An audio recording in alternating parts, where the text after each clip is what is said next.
Estamos aqui para mais um episódio do programa De Discípulo para Discípulo e hoje com o tema Gerando Filhos na Fé. Roda a vinheta.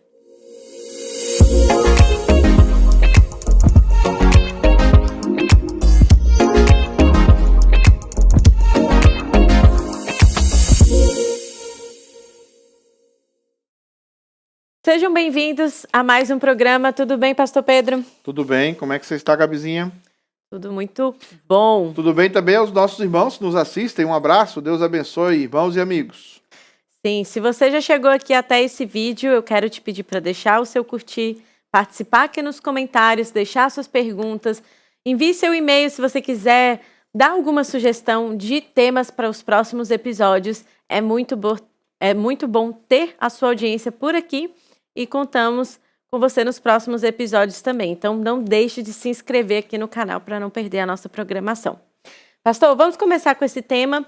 Eu quero te perguntar aqui, quem são esses filhos na fé? São filhos somente que nós geramos biologicamente ou são filhos também gerados de alguma outra maneira para o reino de Deus? Não, são filhos gerados também de alguma outra maneira para o reino de Deus. São filhos tanto biológicos quanto filhos não biológicos, adotados e filhos também na igreja na fé. Então a gente tem uma série de filhos aí que são possíveis discípulos que a gente gera.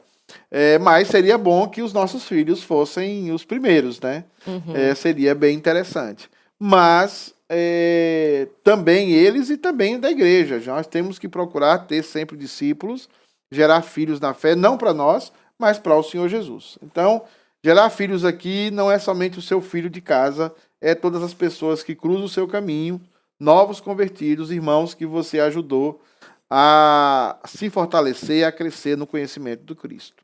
Sim. Pastor, como o senhor acha que nós podemos gerar filhos na fé dentro da nossa casa, para a gente começar essa discussão? Eu acho que a gente primeiro precisa colocar as coisas no lugar, né? E a primeira coisa que a gente precisa fazer é saber quem Deus é. Uhum. Passar para os nossos filhos quem Deus é. E para passar para os nossos filhos quem Deus é, a gente precisa olhar para a Bíblia. Uhum. E eu separei um texto aqui, que a gente vai caminhar nele, possivelmente, é o texto de Isaías, capítulo 6, e dos versículos 1 até o versículo 8. Esse texto diz assim: no ano da morte do rei Uzias, eu vi o Senhor assentado sobre um alto e sublime trono, e as abas de suas vestes enchiam o templo. A primeira coisa que a gente tem aqui para gerar um discípulo saudável, e um discípulo abençoador e filhos saudáveis na fé, é a ideia de quem Deus é, Gabi. Quem Deus é para você. Quem Deus é para o seu discípulo. E se a ideia de Deus estiver corrompida, toda a ideia que vem depois também estará corrompida. Se a ideia que você tem de Deus é errada, tudo aquilo que está na sua vida dentro desse alicerce, ou sobre esse alicerce, será corrompido. Então, a ideia do texto é falar de um Deus que é soberano, porque no ano da morte do rei Uzias, quem era o rei Uzias, né? O rei Uzias era um rei extraordinário, um homem extraordinário, uma pessoa que todo mundo queria ter como governante, como rei, Gabi. Ele instituiu comissarias, ele guarnições, é como se tivesse instituído assim a polícia, né, para guardar as cidades. Ele promoveu saneamento básico em Israel. Foi um homem que reinou 55 anos. Mas ele vai e entra no templo e nasce uma lepra na sua testa. Ele pensava que era Davi. E aí acontece uma comoção, ele morre e o país está em polvorosa. Mas ao entrar o profeta Isaías no templo, ele vê Deus como? Sentado no alto e sublime trono. Então Deus está querendo dizer, eu sou soberano. Eu sou soberano. E é a primeira coisa que você tem que aprender sobre Deus. A visão correta de um discipulado é quando ele diz assim, olha, o Deus que nós vamos estudar agora é um Deus soberano. É Ele quem manda. É Ele quem faz. É Ele quem age. É Ele que opera. Quando acontece diferente, você vê pessoas que pensam que Deus está a serviço deles. E aí é um discipulado problemático. Uhum. Outra coisa também aqui sobre a ideia de Deus é que ele teve a visão dos serafins, que são anjos com fogo, rodeados de fogo, que não vê o pecado.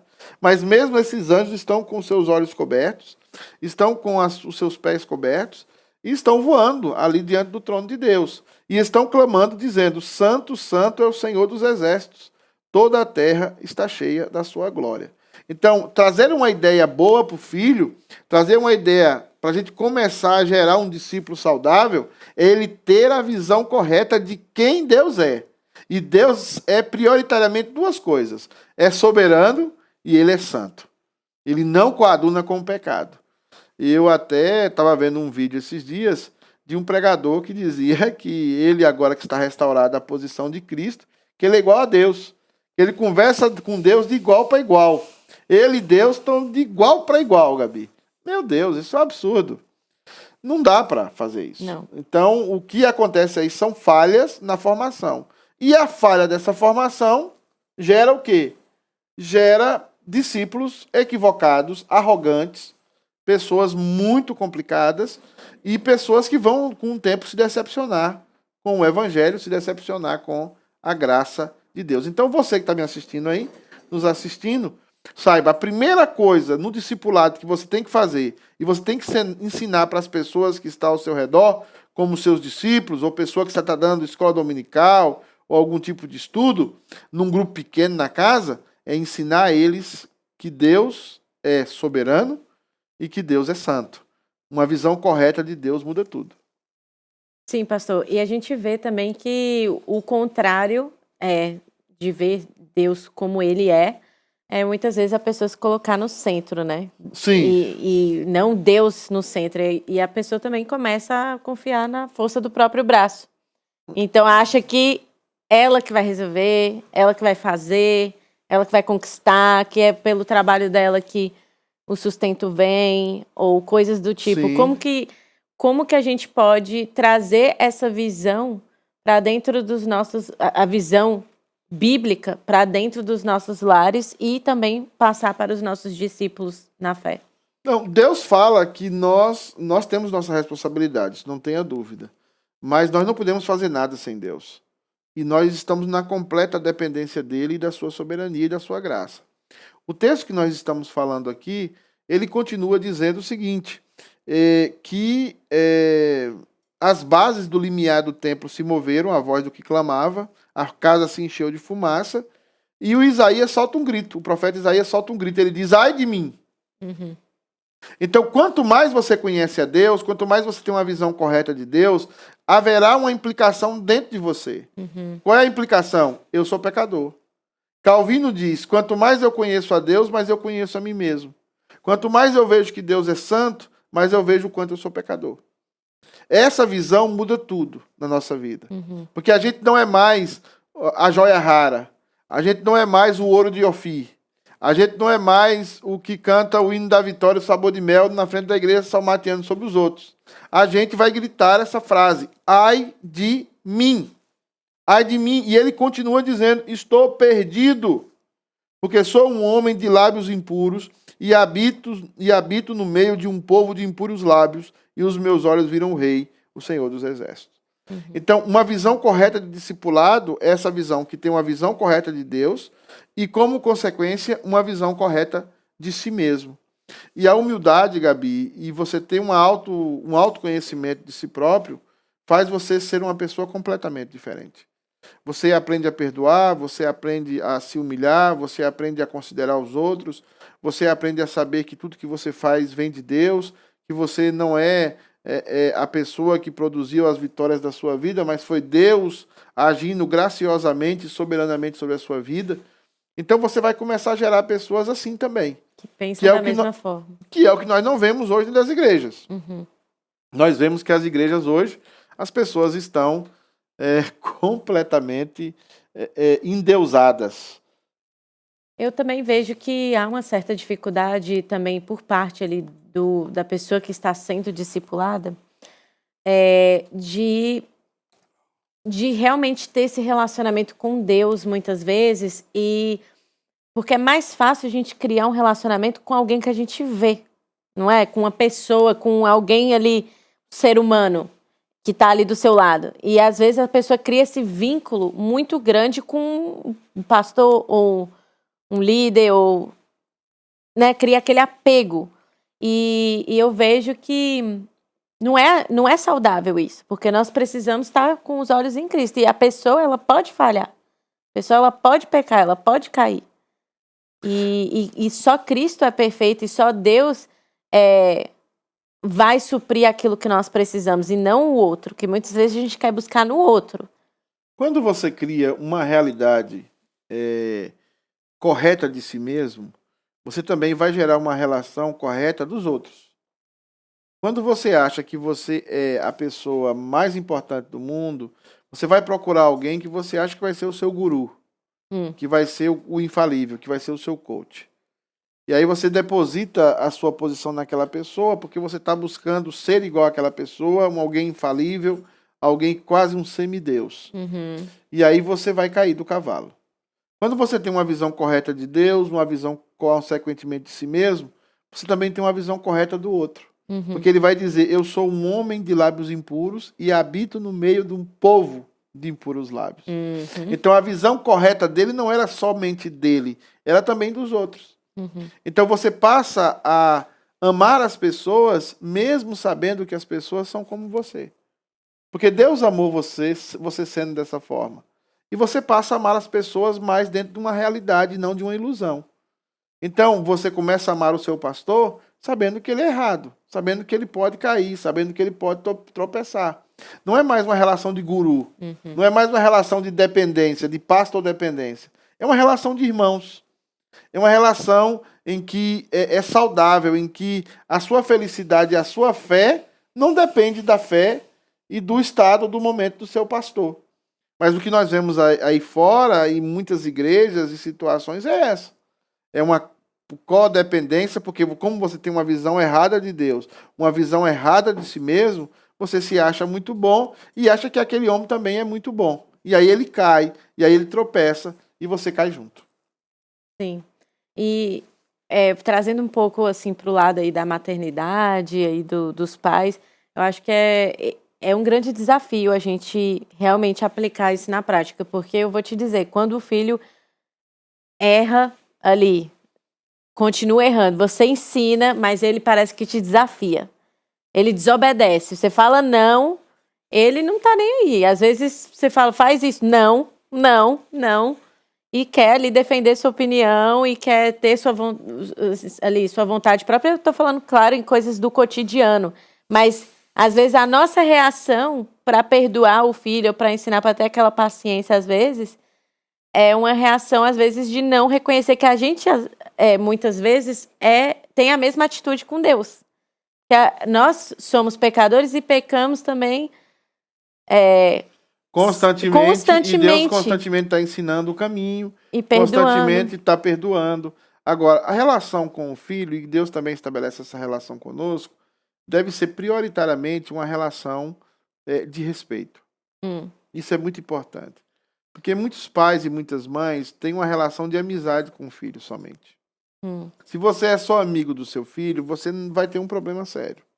Ele não vai te ouvir, ele vai começar a se revoltar, vai começar a bater em você, bater na cara principalmente, porque vai ver você como um amigo, como uma amiga. Então, Deus tem uma relação conosco, sempre colocando ele como Deus. Nós temos que ter a relação com as pessoas, nossos filhos ou subalternos, de uma maneira também firme. Eu sou sua mãe, eu sou seu pai. Então você cria uma relação de respeito. Sabendo que você não é perfeito, sabendo que você tem as suas... Mas você cria uma relação de respeito para ensinar. E aí o amor brota nisso naturalmente. Quando isso não acontece, o que acontece?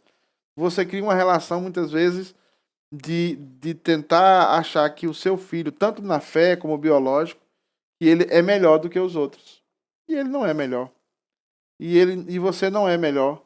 E vocês são pecadores e eles são pecadores. Quando eu falei sobre quando pecadores dizem sim, que foi no ano passado para os casais, muitos casais diziam, eu nunca percebia que o meu marido era um pecador. Eu casei com ele pensando que ele era o meu príncipe encantado. Né? E é isso que os filmes de Hollywood, todos os... Né, quer te mostrar uma situação que não existe. Né? Quer te mostrar o que você é... A princesa, ele é o príncipe. Sim. E então, com os seus filhos, você acha que os seus filhos também não têm pecado. Eles nasceram sem pecado, que eles nasceram, vieram ao mundo todos limpinhos e todos como uma tábua rasa, limpa, para ser escrito. Isso é mentira. Uhum. Todos nós nascemos em pecado. Então, essa consciência de quem Deus é, gera essa consciência de quem nós somos, nós começamos a criar filhos de uma forma mais coerente e de uma forma mais bíblica e mais saudável, onde nós não depositamos a nossa confiança nas pessoas, mas em Deus. Uhum. E aonde nós também, ao não depositar, aí vem a segunda, vem a terceira ideia. A ideia correta de Deus, a ideia correta de si mesmo e a ideia correta da graça de Deus. Porque se você olhar o texto, o que é que o texto diz? Então um dos serafins voou para mim, trazendo na mão uma brasa viva que tirara do altar com uma tenaz. E com a brasa tocou a minha boca e disse: eis que ela tocou os teus lábios. A tua iniquidade foi tirada e perdoado o teu pecado. Perceba, Gabi, a primeira atitude é de Deus. A atitude não é do profeta. Uhum. Aí, na igreja pentecostal, você vai lá, né? Vai, você toma o primeiro passo, dê o primeiro passo, né? A gente tem essa ideia. Biblicamente não é assim. Deus sempre dá o primeiro passo. Deus sempre fala assim, eu vou. Deus sempre diz assim, eu vou lhe salvar, eu vou lhe alcançar, eu vou lhe buscar. Então, essa é a ideia que nós precisamos ter. A ideia correta da graça. A graça é transformadora. A graça purifica. Quem está na graça não continua no pecado, não continua escravo do pecado. Mas quem está na graça sabe que não continua no pecado por causa da graça de Deus. Porque Deus agiu graciosamente. Então, um discípulo que usa bem e aplica bem a graça na vida dele é alguém que vai produzir muitos frutos. Porque ele vai dizer, olha, eu faço isso de bom pela graça. Mas se alguém errar comigo, eu vou usar a graça. Então Deus vai lá, tira do altar a brasa, toca nos lábios daquele profeta, purifica aquele profeta, e ele entende que Deus é um Deus gracioso. Ele é santo, ele é sublime, ele é soberano, nós somos pecadores, mas ele é gracioso. Então a graça de Deus está aí, presente na nossa vida de forma tão latente. Então, gerar filhos na mesa de casa, com o marido e de uma série de dentro da igreja, é ter uma visão correta de Deus, é ter uma visão correta de si mesmo e ter uma visão correta da graça de Deus. E nós não somos merecedores. Né? E vale lembrar também que esse programa faz parte de uma série que nós estamos fazendo e é muito incrível ver que, assim, cada programa ele se completa. Então, nós já falamos de vários temas aqui. Se você não assistiu a algum tema, você pode verificar aqui no nosso canal do YouTube os episódios anteriores, mas nós já tratamos sobre a justiça no discipulado, Sim. que também traz, né, essa ideia da santidade de Deus Sim. e da nossa santificação. Já falamos da misericórdia no discipulado, que é realmente ter essa visão Sim. de si mesmo como pecador e ter misericórdia no discipulado, em gerar filhos na fé.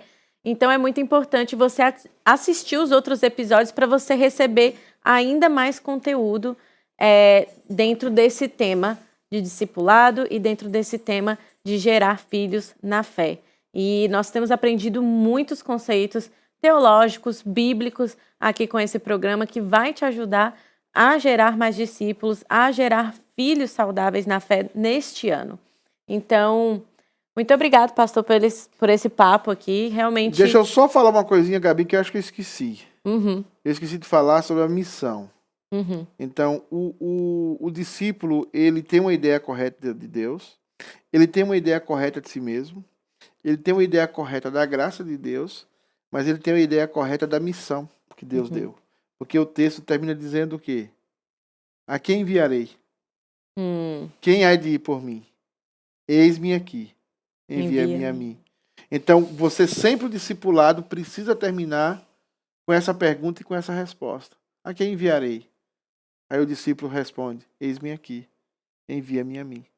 Então, você que está nos assistindo aí, para você gerar filhos na fé de forma honesta, de forma séria, tem que terminar com missão. Ele tem que terminar com o desejo de continuar a missão que ele sofreu, que ele recebeu como um alvo missionário, como um campo missionário. Mas agora o discípulo não é mais um campo missionário. Agora ele é um missionário. E agora ele está saindo para buscar outros, para falar da palavra de Deus, desse Deus maravilhoso que em Cristo Jesus nos restaurou, que em Cristo Jesus nos salvou. Nesse Deus gracioso, nesse Deus que nos ama profundamente e perdoa todos os nossos pecados. E agora esse Deus que nos guia para a vida eterna. Então, um discipulado saudável, viu, Gabi? Termina sempre com missão. Sim. E quando a gente é transformado, quando a gente anda com Cristo e vive essa transformação diária, não tem como ficar calado, né, pastor? Não tem como não compartilhar, porque você vai transmitir isso, as pessoas vão perceber que há algo diferente, Sim. porque o evangelho, ele transforma. A gente não tem como a gente andar com Cristo e continuar da mesma forma. Então, você tem a alegria e o prazer de compartilhar a verdade que você agora conhece. Então, eu quero aí chamar o nosso próximo quadro, #para pensar. Pastor Pedro, qual que é o pensamento da vez? O pensamento de hoje é um pensamento bem conhecido, que diz assim: o mundo está muito mais preparado para receber o evangelho do que o cristão para propagá-lo. O mundo está muito mais preparado para receber o evangelho do que o cristão para propagá-lo. Ou seja, a seara é grande, mas os ceifeiros são poucos. O mundo está esperando que nós nos manifestemos como discípulos de Jesus Cristo, saudáveis, que conhecem um Deus maravilhoso, que conhecem a si mesmo, que se humilha, que ama a Deus porque foi amado na graça de Deus e perdoado. E agora estão com os corações motivados para pregar o evangelho. O mundo está nos esperando. Muitas das vezes, ou na maioria das vezes, nós é que não estamos preparados para ir lá no mundo e pregar Jesus. Um abraço, Deus abençoe você. Muito obrigado por nos acompanhar até aqui e eu espero ver você e o seu também, pastor Pedro, no próximo programa.